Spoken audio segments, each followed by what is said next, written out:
Doctor BR Ambedkar 134వ జయంతి సందర్భంగా పాడేరులో భారీ rally నిర్వహించారు. అధికారులు, ప్రజాప్రతినిధులు, విద్యార్థులు ఈ ర్యాలీలో పాల్గొన్నారు. పాడేరు ఐటీడీఏ నుండి అంబేద్కర్ కూడలి వరకు విద్యార్థులతో ర్యాలీ జరిగింది. అనంతరం అంబేద్కర్ విగ్రహానికి పూలమాల వేసి నివాళులర్పించారు. ఈ కార్యక్రమంలో జిల్లా collector Dinesh Kumar, MP Tanujarani, sub collector Sauryaman Patel, జిల్లా ఎస్పీ అమిత్ బర్దర్, మాజీ ఎమ్మెల్యే గిడ్డి ఈశ్వరి పాల్గొన్నారు. నమస్కారం. ఇవాళ 14 ఏప్రిల్ డాక్టర్ బిఆర్ అంబేద్కర్ గారి జయంతి. ఈరోజు పాడేరు హెడ్ క్వార్టర్స్లో అంబేద్కర్ గారు స్టాచ్యూ ముందు ఉన్న నేను, ఎస్పీ గారు, ఎంపీ గారు, మాజీ ఎమ్మెల్యేలు, ఎంపీపీస్, ప్రజలు, పిల్లలు అందరూ కూడా ఇవాళ ఇక్కడ హాజరయ్యి ఆయనకి మాల్లో అండ్ మర్యాద చేయడం జరిగింది. ఐటీడీఏ ఆలయం నుంచి ఇక్కడ దాకా ర్యాలీ నిర్వహించి పిల్లలందరితో అంబేద్కర్ గారు చేసిన ఆశయాలు, వాళ్ళు చేసిన విషయాల గురించి, గొప్ప విషయాలన్నీ కూడా ఒక ఘోషంగా చేసుకొని ఇక్కడ రావడం జరిగింది. చాలా సంతోషమైన ఒక సందర్భం ఇవాళ. మన రాజ్యాంగ నేత, భారతరత్న, మేధావి, ఇవాళ మన దేశం ఇలాంటి ఒక అభివృద్ధి ముఖ్యమైన కారణము మనకి ఆయన ఇచ్చిన ఈ రాజ్యాంగమే. ఈ రాజ్యాంగంలో ముఖ్యంగా ఈ ఈక్విటీ, లిబర్టీ అండ్ ఫ్రాటర్నిటీ, ఈ 3 విషయాలు ఆయన సొంతంగా అనుభవించి వాళ్ళు ఈ రాజ్యాంగంలో చేర్పించడం జరిగింది. ఆయన పుట్టి పెరిగినదాన్ని కూడా మధ్యప్రదేశ్లో చేసినప్పుడు ఆయన చదివినదాన్ని కూడా బాంబే అండ్ అదర్ లొకేషన్స్ చేశారు. ఆయన చదువుతున్నప్పుడు ఆయనకి జరిగిన ఈ differences, especially untouchability related issues వలన ఆయన చాలా బాధపడి అది నిర్మూలన చేయడానికి కావాల్సిన విషయాలు ఆయన ఏర్పాటు చేయడం జరిగింది.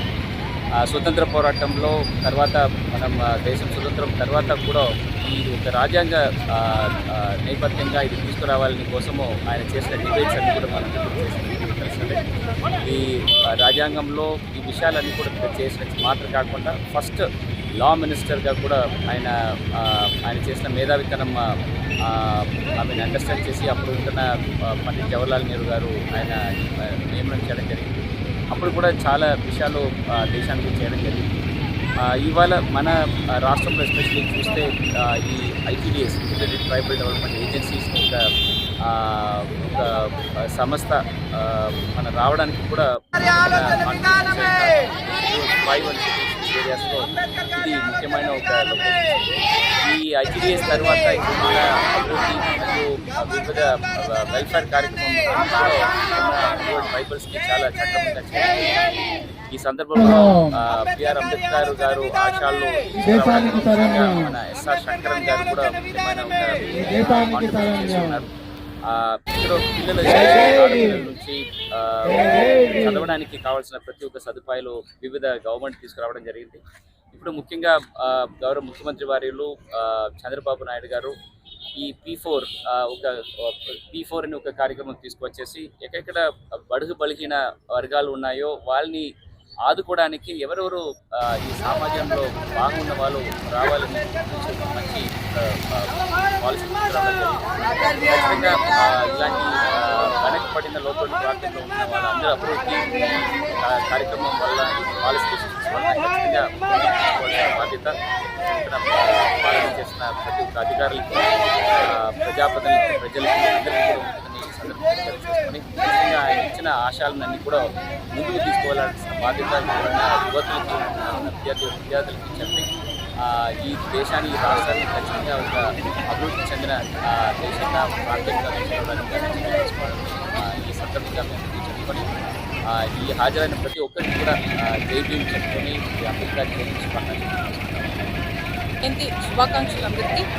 అలానే ఈ సందర్భంగా ఐటీడీఏ దగ్గర నుండి ఈరోజు అంబేద్కర్ సెంటర్ వరకు ర్యాలీగా నిర్వహించి, అంటే ఈ ర్యాలీలోని మెయిన్ రీజన్ అండ్ మెయిన్ ఏంటంటే అందరికీ ఎప్పుడున్న యంగ్ జనరేషన్ వాళ్ళకు కూడా అంబేద్కర్ జయంతి అంటే ఎందుకు సెలబ్రేట్ చేసుకుంటున్నాము, అంబేద్కర్ అన్నది మన జీవితాల్లో ఎంత ఇంపార్టెన్స్ అన్నది తెలుసుకోవాలని చర్చించడం జరిగింది. అయితే ఈ ఈ డాక్టర్ బిఆర్ అంబేద్కర్ గారి గురించి చెప్పాలి అని అంటే నాకు ఆయన జీవితం మొత్తంలోని నాకు ఆయన చెప్పిన మాటల్లో కూడా నాకు ఒక లైన్ అంటే చాలా ఇష్టం.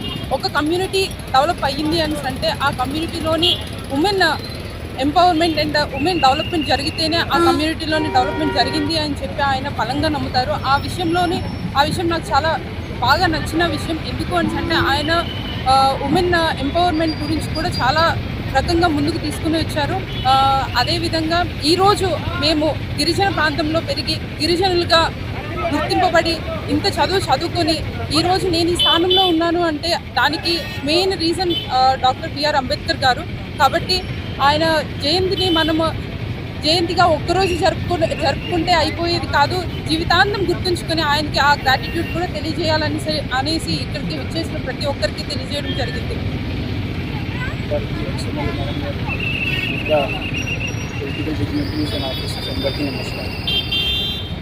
ఈరోజు అంబేద్కర్ గారి జయంతి సందర్భంగా